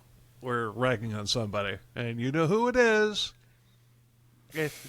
My podcast if you know, isn't you know. real? If you know what, if you know, you know. I'm just teasing. So, anyway, Tina's father spent that entire time that he was in prison because he was up for parole. You know, he was eligible for parole, trying his damnedest Quite to make quickly. sure that Wardrip stayed in prison. Yeah, right. He only served That works 11 too, years. dude. When the family members go to a parole board, they listen to them. Didn't work this time. That is fucked up. And in Texas. Yeah, so he only served 11 years of a 35-year-old, a 35 sentence, and I have questions. Wait, 11 years? It He seems served like 11 years. he got out in 95? 96. 96. Oh, then he must have gone in 85? No, wait, I thought he went in 88, 89. No, he went in 85, 86, something like that. I guess so. So he did 11 years. Okay, well, that's more than I thought he did, but it's still not, that's Still not very not long long enough. for a murder. No. Well, no, for a murder or whatever, but you gotta. All right, let's consider put it this way, dude. Leslie Attorneys- Van Houten, dude, didn't kill anybody, dude. Leslie Van Houten stabbed a woman after she was dead. All right, and she was in prison, dude, almost executed and in prison for God knows how long. I mean, 50 years. Yeah. Something like that. A long time. Yeah. But I don't know. But- I'm one of those people who would like never is like they should do this, they should do that, because I'm more just like of a commentator on things. Because I honestly don't have answers. You know what I mean? I don't really. I am perplexed and it's like what I don't know what the fuck to do with shit. Yeah. Right. But I know when something's wrong, and that's wrong. Well, it wasn't accidental. It wasn't even he brutally murdered her. It wasn't, there are Right. things, right, or a car wreck or something like that. DUI. Right. He went in and brutally picked her out and followed her home and brutally murdered her. Like that's different than Because he's also, it's a man killing a woman, a more defenseless person. For instance, I knew a guy who got in a bar fight and he stabbed the dude, and the dude lived, and he Yeah. still did 10 years. See, that's He stabbed the crazy. fuck out of him. Yeah. Yeah. He did like almost just as much time as this guy for like two it men was, in a fight in a bar. You know what I mean? Right. Compared to like a Yeah. dude who stalked a woman and killed her. Right. Yeah. That's. I mean. It was good behavior. Texas. I always said is- Texas is too liberal. No, They need to toughen up out there. Get more conservative.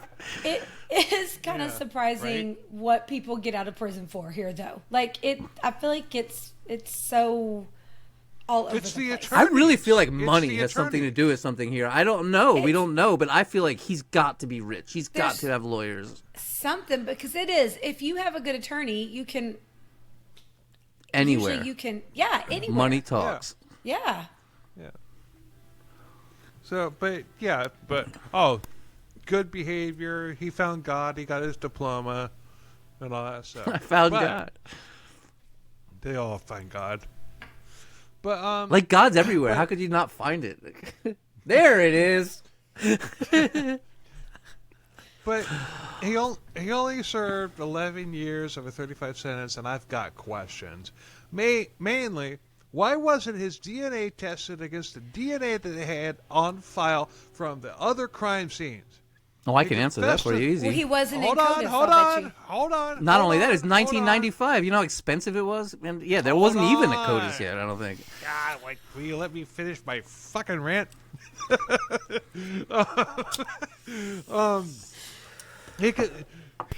he confessed to this one, but you have 3 other cases that are cold in Wichita Falls at this point. Your only suspect had been released due to lack of evidence, forensic evidence, which resulted in a mistrial. So why wasn't his DNA compared to the others? And what about the fingerprint? What about the fingerprint on Terry Sim's shoe? Why wasn't DNA ever run on the on what was found under Deborah Taylor's fingernails and then compared to 10? Well, DNA was. I can understand the DNA at that time, but a fingerprint? They've been nailing fingerprints forever, dude. Since the 30s. Yeah. You know what I mean? And when they arrested him for this one murder, they took his fingerprints. 1947, when Black Dahlia was murdered, the FBI had her name from a fingerprint within like days, dude. Yeah. And that's like old school, 1947, dude. But put a knife in that. I was considering doing a Dick Darwin for this one, but I can't. Because the police get it together. And I'll tell you why toward the end of the episode, which we are nearing. So let me get this straight, dude. He had already gone to court and had a mistrial because one juror. Oh no, never mind. That was the stripper. That was the stripper. I apologize. I deeply apologize. I'm not keeping it together. That was a stripper on his motorbike. Right. I love that guy. I'm gonna go find him and hang out with him. Start a podcast with him. Like, you into true crime, bro? He's like, well, I am now since I was a suspect in a murder. Oh, dude. Wardrip, let me get my microphone. Wardrip then moved to Olney, Texas? Yes. Olney. Olney. Mm-hmm. Oh, you say it good. Olney. Olney. Mm-hmm. Olney. Love it. Olney. That's right. And you know Calm what? down, Ronnie James Dio. I did another podcast. I did another episode on another lady that was brutally murdered in Olney. So there you go. Wow. Really? They don't have good luck. And it's a small town. Well, he didn't kill anybody in Olney. Spoiler. Well, true. But it's a small town halfway between Fort Worth and Wichita Falls. Mm-hmm. I may or may not have driven through that town. I don't know. But I know you did.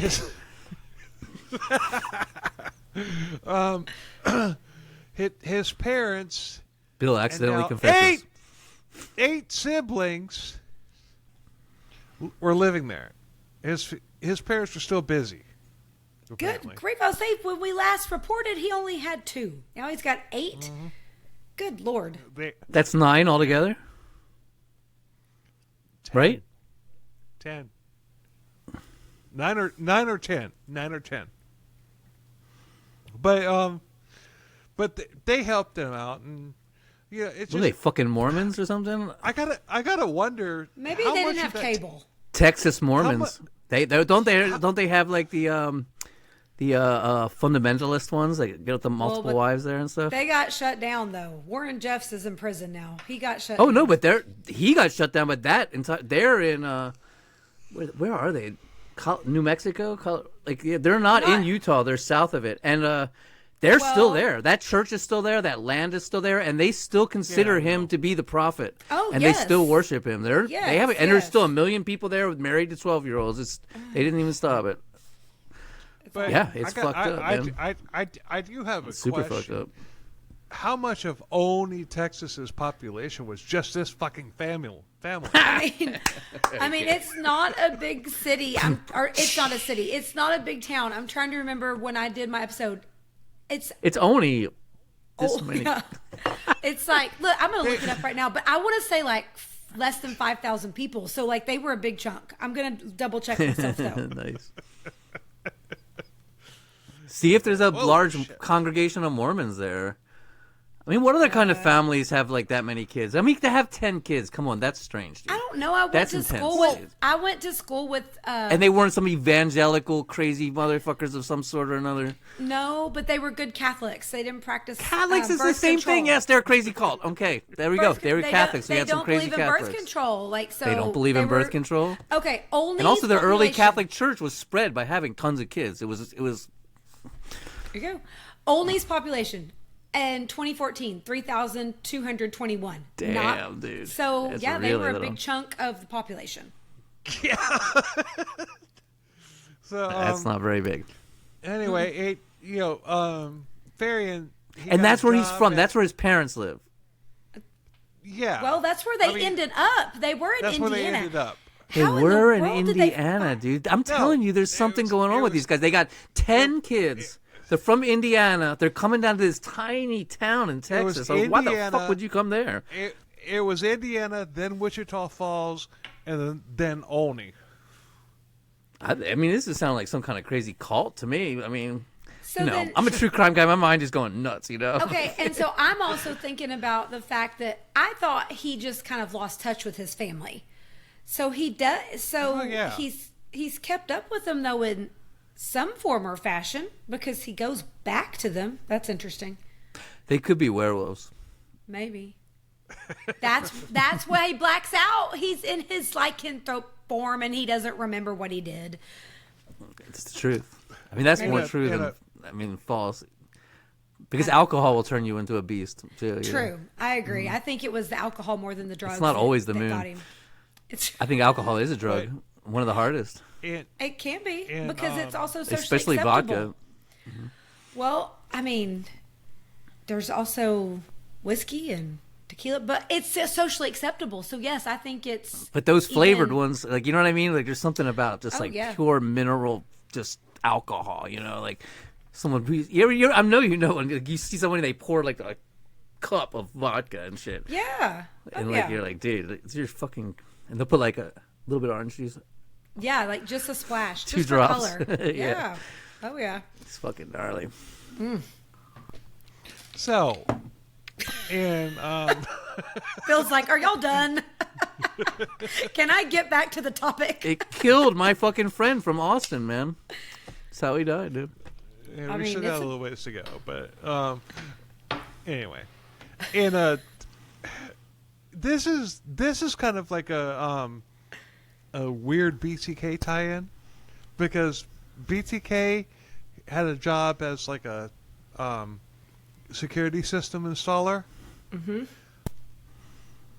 and he liked he liked the like the sliding glass doors and stuff like that. Well, Faryion got a job at a screen door company.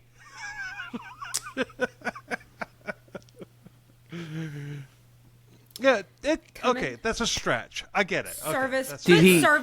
Service industry. You have to come. You have an appointment for installation. I get it. I see the tie. Yeah, I see the tie. Yeah, and you can fucking you could fuck with the lock if you wanted to. Yeah. I mean, that's what Raider would do. But he vowed to start his life over. God may have forgiven him for his murders, but man did not. And there were still there were still 4 other unsolved murders that he was guilty of. God's forgiven me. Shut the fuck up. No, he hasn't. No, she hasn't. The people in town, his new circle of friends, loved him, and he became, like BTK, an active member in the church. He taught Sunday school and became an upstanding member of the community. So he's not having any more psychotic breaks. No, it was. So it's drugs. not mental. It's got to be substance abuse. It's got to be. It's alcohol. Yeah. But he hadn't even. He even remarried. He got somebody to. They all do. I don't know. That doesn't even surprise me, dude. The people that find each other, you're like, just wow. I don't know. I know. Yeah. All of this would be perfectly fine, because he had done his time and been released. if there weren't 4 other murders that he had gotten away with. Bum, bum, bum. Bum. I'm not even going to put the fucking sound effect in there. I'm just going to leave it like that. That was You awesome. better not, motherfucker. That was Man, awesome. we were good, man. Awesome. Hell yeah. Dude. But Wichita Falls DA Barry Macha hadn't forgotten about the 3 murders. He asked the detective Bum, John bum, Little, bum. to take a fresh look at the cold cases. He and his wife knew Tony Gibbs and John Little. He and his wife had known Tony Gibbs, so it was personal to him. The DNA from semen recovered from Tony Gibbs and Terry Sims was analyzed, and they, of course, matched. And that was when they realized that they had been dealing with a serial killer. Bum, bum, bum. I love I'm this gonna part of the replace- story. You're like, yes, I'm gonna justice I'm gonna is replace- coming. Yeah. I'm gonna replace our bum bum bum sound effect with the 2 of you doing it in harmony. 10 cents every time. Every listen. That's right. Every download. Do you have our permission? These 3. I already murders have uploaded all it to been- YouTube, so they'll know. You'll get flagged. Ding. These 3 murders have all been investigated by different jurisdictions, and in the 80s, they weren't known for their communication and cooperation between jurisdictions. And this is why I couldn't do a Dick Darwin for this episode. Yeah. I mean, that time period, that was the way it was. It And was, the yeah. killers often Yeah. knew it. I don't know if this idiot knew it. He's a fucking moron, it seems like. But the smart these ones cops, knew it. These cops, great police work coming. One of the things that Little came up with when he started digging was that Wardrip was in custody for Tina Kimbrough. A police officer asked him if he knew who Ellen Blau was. He said he did know her, but that lead was never followed up on. Ellen's best friend, Jamie Do you know Ball, this had murder lived girl? in- Yeah. Okay, let's move on. Yeah. Ellen's best friend, Jamie Ball, had lived in the same apartment as Ellen, and she had also, like, I seen that guy. He creeped me out. This apartment was a block away from where Terry Sims had been killed. Little also figured out that Wardrip. That's what I was about to say. Drip. Wardrip had worked at the same hospital that Tony Gibbs had worked at. So Little. What do we covet, Clarice? We covet what we see every day. So Little decided to go to Olney because that's where Wardrip has lived since his parole, and he wanted to get a DNA sample from him. So he followed Wardrip for weeks, waiting for him to throw something away. Finally, he saw Wardrip take a coffee break outside of his job. Wardrip set the cup on top of his car, while he was opening the door. Then he grabbed it and he took one last sip, and then he tossed it into a trash barrel, likely like a 55-gallon drum. Bum, bum, bum. Are you sure about that? Yeah. I don't know. I think you do better research. It could have been got? 45 gallon. You asshole. You're like likely a 50 gallon barrel. I'm sorry. Anyway. I'm just having fun, man. Oh, yeah. I'm having a blast. I hope our listeners find it, too. But we got better. we got the lead on 3 podcasts going at it. We're here. kicking So ass, what do you dude. This has expect? been hilarious. Yeah. Yeah. Good. This is quality radio. So John Little was a lot of things, but tobacco-free was not one of them. This is great right here. He had a wad of chewing tobacco in his mouth. He ran across the street and he asked Wardrip if he had a spit cup. Oh, what? This is clutch. He's coming in like this was. Yeah. I read this. I was like, yes. This is some of the most badass shit I've ever heard. It's Texas represent too, dude. That is a Texas. This I don't is know how why many times I've heard some dude go, "Man, you got something I can spit in." Yeah. Like it's This is why I quintessential. couldn't do a Dick. This is why I couldn't do a Dick Darwin on this episode. yeah. But Wardrip pointed to the trash barrel that he had just thrown his coffee cup away in. But when he looked into the barrel, he saw not one, but many identical coffee cups. But he remembered. I only want to spit in yours, sir. Could you let me know? Yeah, but he remembered when he was stalking Wardrip out before he tossed the coffee cup, he had seen Wardrip eating cheese crackers. So he looked on the top of the pile for a cup that had cheese cracker crumbs around the rim, and he found one and he grabbed it. I mean, that is some top-notch detective work. Yes. Fuck yeah. I mean, and I am not being facetious. I am serious.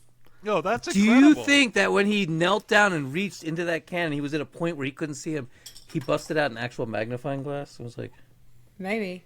Or No, if nothing it's else. just- because that's some He was detective like- right shit. He right was there. like, Yeah, like, he was like whispering. He's like, "I got you." Like, Yeah, he was. yeah. So the cup was sent to the forensic lab to be tested. The DNA was compared to the DNA from Terry Sims and Tony Gibbs, and it, of course, was an exact match. They ran a DQ alpha test at the, no. you know, Turns out he was a beta. well, his DNA strain was extremely rare, and they determined that profile would only occur once in the entire world's population. That's 7 billion crazy. and counting. Could have been. I mean, it's not saying that it's impossible. So John Little was ecstatic, and the forensic lab was able to get the DNA from the bloody print on Terry Sims' shoe. They got the DNA print- off that? Huh? They got the DNA off that? Yeah. The print was from the lower part of the finger, like where a ring would go. So that's why it had been overlooked, but it matched Wardrip. nice. Faryion Wardrip was arrested and taken back to Wichita Falls, where he was presented with the evidence, and he confessed. But guess who was doing the interrogation? Little. Yep, Right. it was John Little. Once they had the confession for everything, John asked Wardrip if he recognized him. You remember me? You ever see me before? He said that he didn't recognize him, and if he did, he sure as hell didn't show it. Yeah, he was completely.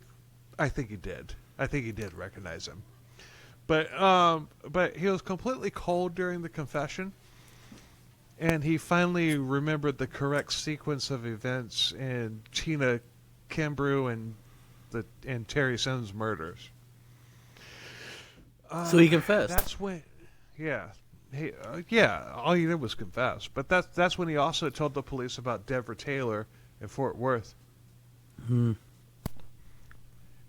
They called Ken 16 years later and told him that they got the guy that killed his wife, and he was exonerated in his wife's murder. Jesus Christ. I still think he's guilty. Ken Taylor was obviously happy, and he handled it a lot better than I would. A lot better than I would have. What would you I have would done, have Bill? gone. Like set the shopping mall on fire or something? No, I would have gone on a big fuck you spree to everybody in town.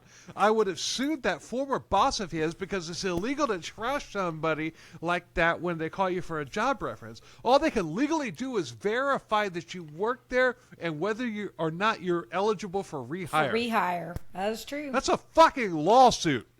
It is. That's a fucking lawsuit right there. But maybe you should contact him. Send him a Facebook ad. Be like, you may be entitled to compensation. Morgan to Morgan. But Ken said on camera that Wardrip had better be glad that the police got him before he did. Good for him. Ken and Deborah's daughter is a dead ringer, spitting image of Deborah. Her name was Jennifer. She and Ken were always close as she grew up, but she says that it was hard growing up looking just like Deborah. People who knew and loved Deborah found it hard to talk to her as she grew up. I've seen, in one of the documentaries, she's there and dead ringer, spitting image. I mean, but this also exonerated Danny Laughlin and the Tony Gibbs murder, but unfortunately he was killed 3 years earlier in a car crash. Oh. But on his bike? I said car crash. So. But he could have been hit on while he's riding his. We're talking about the stripper, right? Yeah. Yep. Yeah. I just want to remember him on his bike. Okay. Okay. Yeah. I see him going into the sunset, man. Like down one of those Texas roads with sagebrush on the side, dust coming out of the back of his tire. He's got his headphones on. He's listening to Molly Hatchet. And he didn't realize that there was a cliff coming up, and yes. Yeah. And then another car came from nowhere and hit him, and they're like, car accident. No one acknowledged the fact that he was actually on a dirt bike. He was just so you living free, mean a COVID being death? living beautiful. the life. Yeah. You mean a COVID death? Yeah. A what? A COVID death. A COVID death? Maybe. You never know. So, October. Samuel Little died of COVID. So did Robert Durst. Complications of COVID. Yes, so did Durst. Daniel or Samuel? Huh? Samuel Little? You said Daniel. No one really knows this, but his middle name was Daniel, and that's what he went by. At least that's a rumor, Yeah. I just started it, but it is. A rumor that you just started. October 4th, 1999, Faryion Wardrip was found guilty of murder. He claimed that he had committed the murders because he was under the influence of drugs and alcohol. I hate drugs because I want to know: is he on coke? Is he smoking angel dust? Is he meth? It's probably meth. He must be on meth and alcohol because a lot of people get high on meth and they drink alcohol to take off the edge. Yeah, you'll see him with a literal bottle, like a fucking handle of something. They'll be chugging it to take the edge off. I couldn't find anything that specified in these psychotic states. No, I read several different articles and then watched the one investigation discovery thing, and they would just say drugs. The only time they ever specified was when he got in trouble when he was still it wasn't magic mushrooms. Maybe. But yeah, no one ever specified it. The only time there was anything specific was when they talked about him getting in trouble while he was still in the military. But that was it. And that was weed. Yeah, that was weed. I mean, that usually makes you all mellow. No, the weed is not the culprit of this. No. Hey. No. I have a little friend. You want to see her? Yeah. Aw. Oh, his look pretzel. at the puppy. Aw. So Wardrip's attorney argued that he wasn't a danger if they gave him a life sentence. But this is Texas we're talking about here. For 5 murders now? Have we got them all? Yeah, 5, yes. Yep. Faryion Wardrip was given the He's a death dead man. sentence, lethal injection. Yeah. 15 years after the first murder, and the families of Terry Sims, Tony Gibbs, and Deborah Taylor, Ellen Blau, Tina Kimbrough, not to mention Ken Taylor, Danny Laughlin, finally had justice. But the story isn't over yet. Bum, bum, bum. Bum!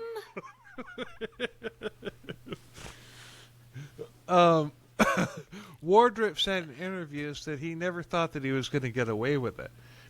He knew that he had left evidence and everything. And the DNA Barry Maka admits that mistakes were made, but he says that the biggest mistake wasn't made, and that would have been to quit. So, bravo, D.A. Maka. Nice.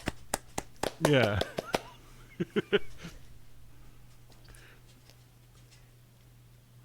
Wardrip filed several appeals claiming that his attorney was ineffective. In April 2010, the federal court conditionally granted a relief that stopped the death sentence and ordered that Texas, Wardrip so liberal. was...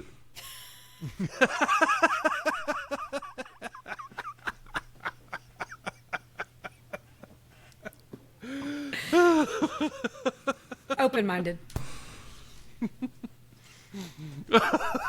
You caught me off guard with that one. Okay, where the hell was I?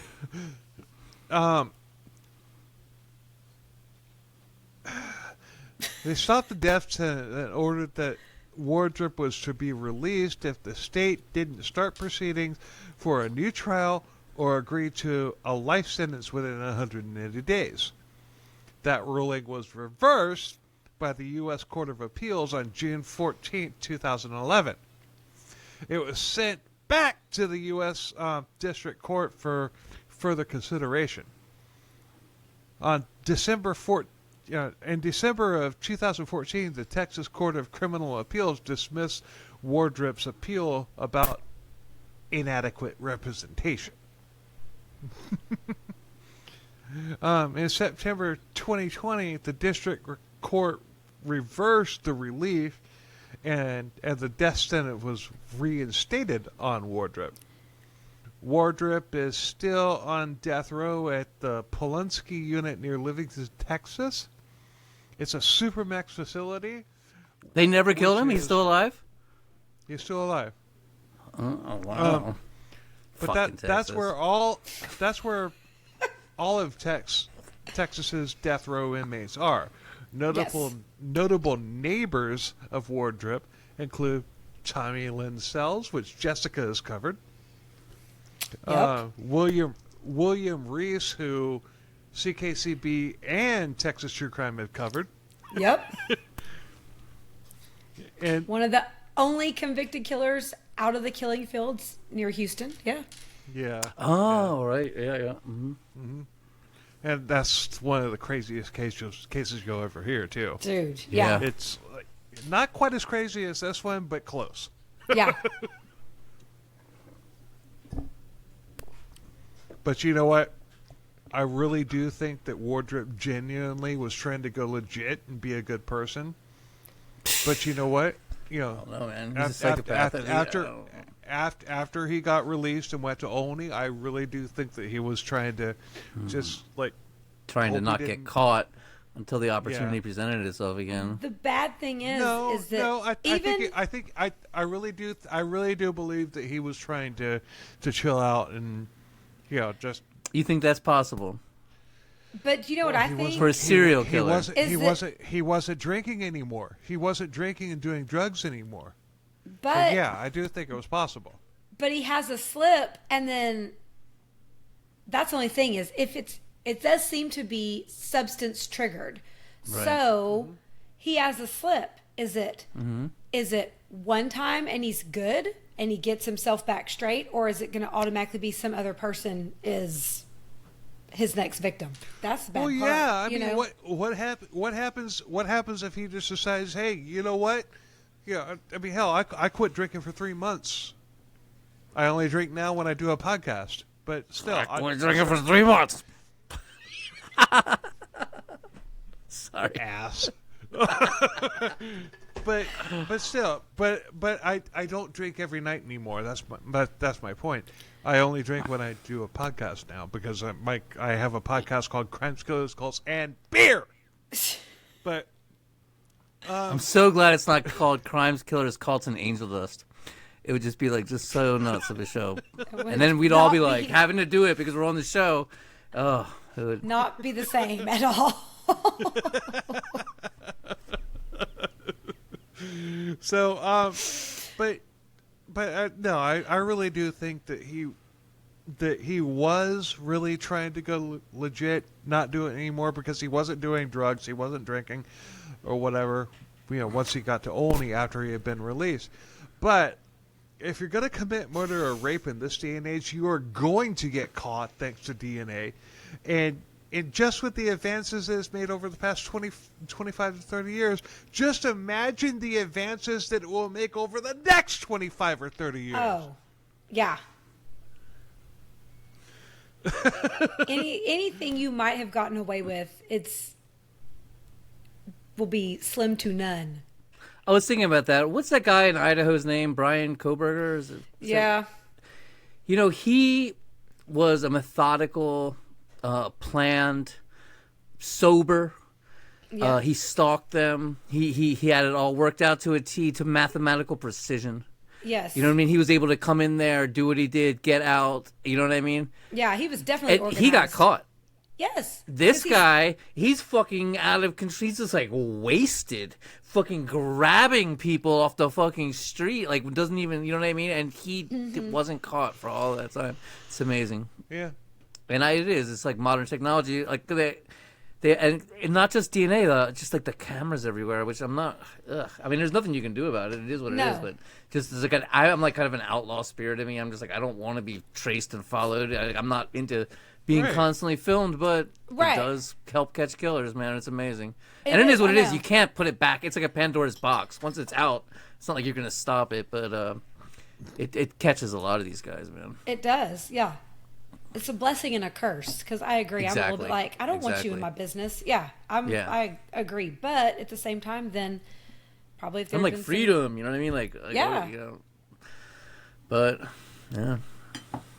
C'est la vie. So yeah, but I mean that's it. That's the case. It's definitely, you know, it's definitely a head scratcher. But I mean, I really when I was first going into this, when I really wanted to do a Dick Darwin on that, but once I got through it, I couldn't.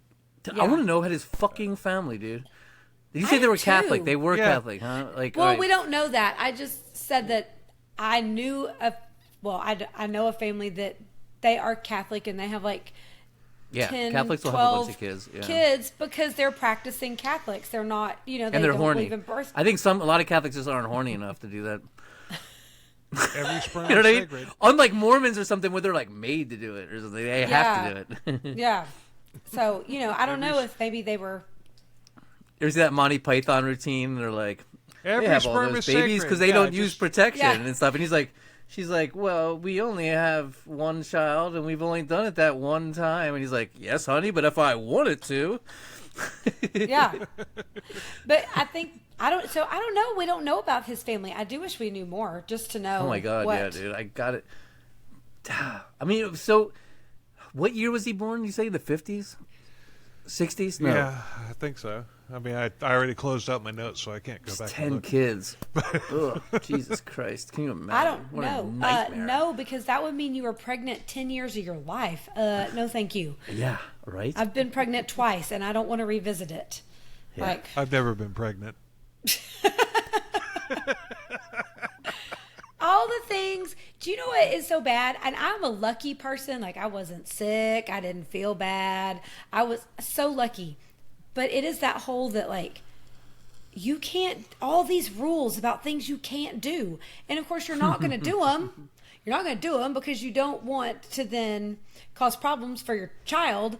But you're like, man, I'm on restriction from everything. Like, Yeah. don't even climb up on a stool. And your male partner's over there like, I support you, honey. Oh, John was, yeah. My husband was like, he was like, I have a designated driver. I was like, Oh my God. Just see, now stop I may it. have thought that, but I didn't say it. He was really good, but he would love to tease me. He was really good, but he loved to tease me because he knew it would get a rise out of me.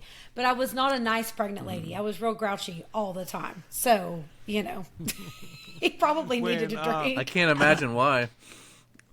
Right. When my younger daughter was born, and she's in the kitchen right now, so she can hear every word I'm saying. And I don't know if I've ever told her this, but when she was born, her mother was in labor for a while, and I had my laptop in there, hooked up to Wi-Fi. Wait, what? And Your laptop in where? In the delivery room. But it's just I just had it. I just had it because I wasn't gonna leave.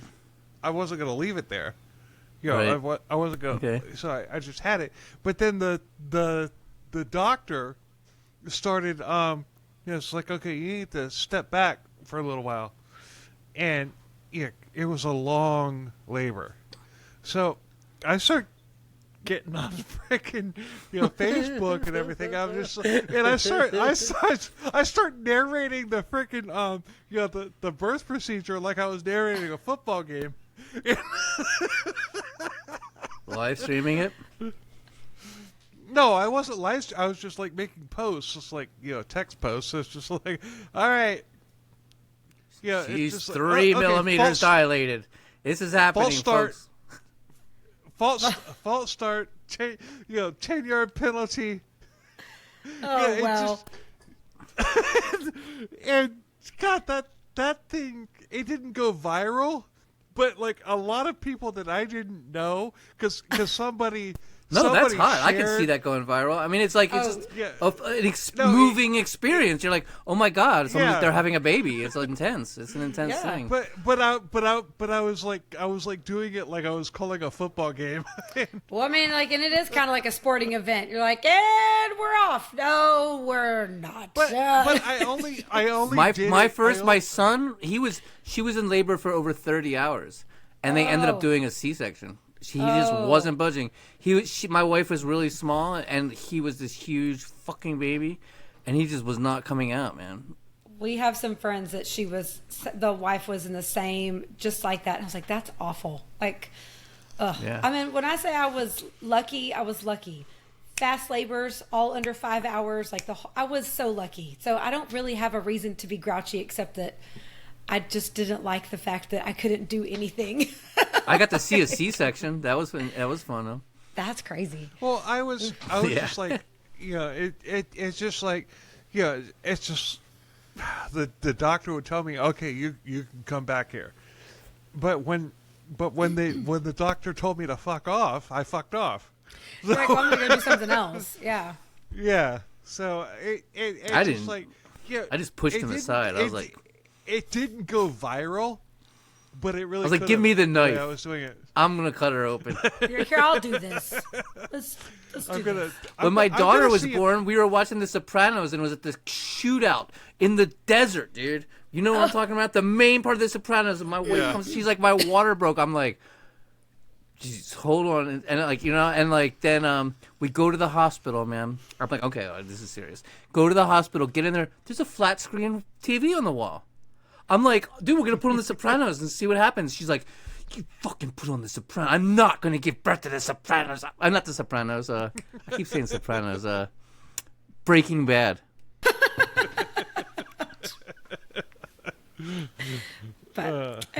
Well, this is so much fun. I really had a good time, you guys. Me too. It was a blast.